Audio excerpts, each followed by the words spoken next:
Welcome to Recap King. In this video, we will explain Wretches. This movie tells the story of a student who is often bullied. He hopes that he will stop being bullied when he introduces his girlfriend to his bullies. But he did not think that it was the biggest mistake he ever made in his life. How's the story? Let's find out in Wretches. Wretches began when two students named Young-hoon and Young-ju entered their classroom. Both are delinquent students who are known to bully their classmates often commit violence. That morning, Young-ju takes 2 drinks bottles from his locker and gives one of them to Young-hoon. Feeling the taste very strange, Young-hoon then vomited the drink. But Young-ju has already gulped it down. Not long after, Young-hoon felt his throat burn after taking a small sip of the drink earlier. Young-ju, who drank it all down, also felt the same effect, but he fell flat on the floor right after. The 2 students were immediately rushed to the hospital for medical treatment as soon as possible.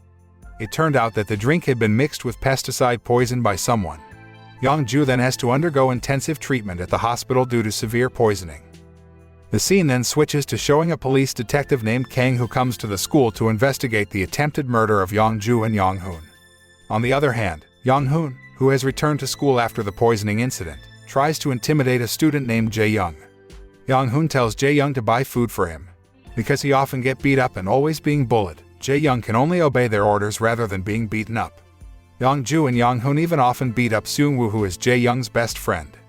While walking down the school corridor, Jae-young runs into his teacher who has a serious conversation with Detective Kang. Not long after, Seung-woo is seen being led out by a teacher.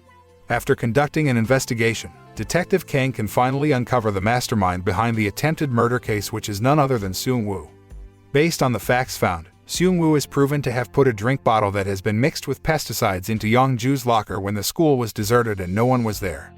Seung-woo admits his actions and is immediately taken away by Detective Kang to the police station. Knowing his best friend is a suspect in an attempted murder case makes Jae-young very shocked. Arriving at class, Jae-young immediately handed over the food he bought in the cafeteria to Young-hoon, but he snapped at him and threw the food. Young-hoon again intimidates Jae-young, and since Young-ju, who is known as the #1, is undergoing treatment at the hospital, he takes over his position and acts even more arbitrarily in bullying his friends. On the way home, Jae-young recalls a memory a while ago when he and Seung-woo were chatting casually at his house. At that time, Jae-young expresses his desire to poison Young-ju and Young-hoon so that the 2 thug students stop bullying him and Seung-woo. The idea just popped into his mind. However, Seung-woo seemed to take it too seriously. He actually realized the idea, and now Jae-young feels very sorry that his best friend had to languish in prison. The scene then switches to showing the atmosphere in a cafe at night. There, Jae-young meets his girlfriend, Yeli, who works at the cafe. One day, when Jae-young just got home from tutoring, Young-hoon intercepts him and says he's interested in a girl named Bo-koon who also happens to be taking lessons at the same place as Jae-young. However, Jae-young is surprised when he finds out that Bo-koon is very similar to Yeli. Young-hoon then asks Jae-young to follow Bo-koon to find out her home address.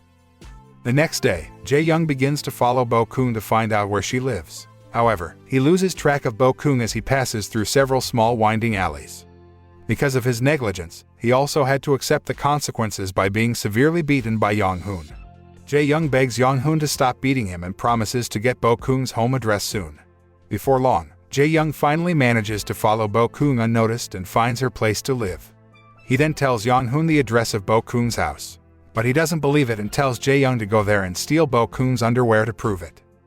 The next day, Jae-young recklessly breaks into Bo-koon's house through the rolling door of the garage that opens slightly and is wide enough for him to pass. There was no one at Bo-koon's house when he came in, so he was more free to enter Bo-koon's room. When Jae-young is rummaging through Bo-koon's closet for her underwear, he suddenly hears the sound of a car engine entering the garage. Jae-young then chooses to run away from there rather than getting caught by the house owner and getting himself into trouble. Not wanting to be beaten by Young-hoon after failing to steal Bo-koon's underwear, he takes the initiative to introduce Yeli to Young-hoon because their faces are very similar. After seeing a photo of Yeli and Bo-koon juxtaposed and looking very similar, Young-hoon agrees to be introduced to Yeli. Before introducing Yeli to Young-hoon, Jae-young makes a condition that Young-hoon and his friends stop bullying him. Young-hoon then agreed to the conditions. Jae-young then arranges a plan to bring Yeli and Young-hoon together so that he can be freed soon and no longer be bullied by Young-hoon and his friends. Because Yeli lives alone, Jae-young, who is having a birthday, then begs Yeli to let him have a simple birthday party at her house and invite some friends. Without the slightest suspicion, Yeli immediately gives permission. Long story short, they finally celebrate Jae-young's birthday at Yeli's house. Not long after, Young-hoon came to Yeli's house with one of his friends named Sang-chul. Unbeknownst to Jae-young, Young-hoon and his friends have planned something for Yeli that Jae-young will regret forever. Young-hoon deliberately gets Yeli drunk through a game. Jae-young and Yeli follow Young-hoon's game innocently until Yeli ends up drunk. Seeing Yeli lying helpless, Young-hoon and Sang-chul immediately took advantage of the situation by kicking Jae-young out of the house. While Young-hoon is stalking Yeli inside the house, Sang-chul then locks Jae-young outside, makes sure he doesn't run away and reports their actions to the police. Jae-young, who can't do anything to help his girlfriend, can only regret his decision to introduce Yeli to Young-hoon. A few days later, Jae-young, who feels very guilty for Yeli, quietly observes her from a distance.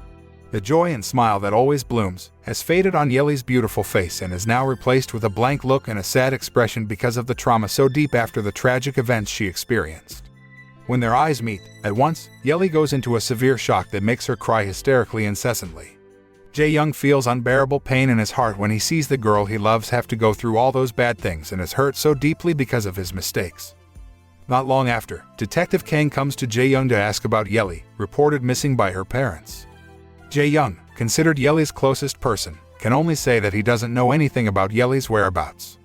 He actually wants to report Young-hoon's actions to the detective, but he's too afraid of the terrible retribution he might receive. Therefore, he can only deny it and tell Detective Kang that he hasn't seen Yeli in the last few days. Detective Kang then gives him a business card to contact him if he gets more information about Yeli. After Yeli's tragic incident, Young-hoon apparently broke his promise and continued to intimidate Jae-young by showing Yeli a video recording of his rape. Young-hoon then instigates Jae-young by recounting the incident in more detail. Suddenly, Jae-young feels his heart shatter into pieces and feels even more guilty for Yeli. Thinking that Young-hoon's actions had gone too far, he finally decided to get up and take revenge. The next day, while all the students have gym class on the field, Jae-young sneaks into the classroom and grabs Young-hoon's cell phone. He then steals the rape videotape and shows the video to Young-ju, who has been discharged from the hospital. He did this because he found out that Young-ju also had a crush on Bo-kung. Jae-young says that the person in the video is Bo-kung and incites him by saying that Young-hoon did it on purpose and took advantage of the opportunity while he was still in the hospital. After that, Jae-young then sends the video to Detective Kang and tells the detective Young-hoon's identity as the perpetrator of Yeli's rape. He then calls Detective Kang to come meet him at the beach because Young-hoon will most likely be there too, so Detective Kang can immediately catch him and throw him in jail. After learning that the rape video has gone viral, Young-hoon immediately goes to Jae-young to make calculations because only he is very likely to spread the video to avenge his actions. However, before Young-hoon had time to make calculations on Jae-young, Young-ju came and immediately beat him because he thought he had betrayed him by raping the girl he liked. Young-hoon tries to explain the misunderstanding to Young-ju, but Young-ju ignores him and gangs up on him with his friends. Jae-young takes advantage of the situation to take revenge on them who have always bullied him. Without thinking, Jae-young then stabs Young-ju multiple times with the knife he prepared. However, Detective Kang's colleagues immediately stop the action, who arrive just in time to save Young-ju. Seeing the police coming, Young-hoon and Young-ju's friends immediately run away from there. Jae-young then chases after Young-hoon and manages to corner him. Young-hoon, who was badly injured after being ganged up by Young-ju and his friends, can only tumble down in resignation when Jae-young stabs him with a knife and tries to kill him. However, after seeing Young-hoon, who is weak and helpless, he can't even bear to take his life and decides to let him live and take responsibility for all his actions. Jae-young then leaves, and with staggering steps from the pain and frustration, he hallucinates seeing Yeli standing in front of him and smiles at him. He smiled back at the girl, but suddenly he collapsed after Young-ju's friends beat him, until finally Detective Kang came to save him and took him to the hospital. The film ends by showing Jae-young lying weak in the hospital due to his injuries. In a not yet fully conscious state, he remembers the good memories he had with Yeli when they became lovers. His mind is only filled with memories of Yeli, the girl he loved so much, who has now disappeared and has to suffer for the rest of her life because of the fatal wrong that he had done to her. Now, Jae-young feels that his life no longer has meaning and that deep regret has enveloped him forever.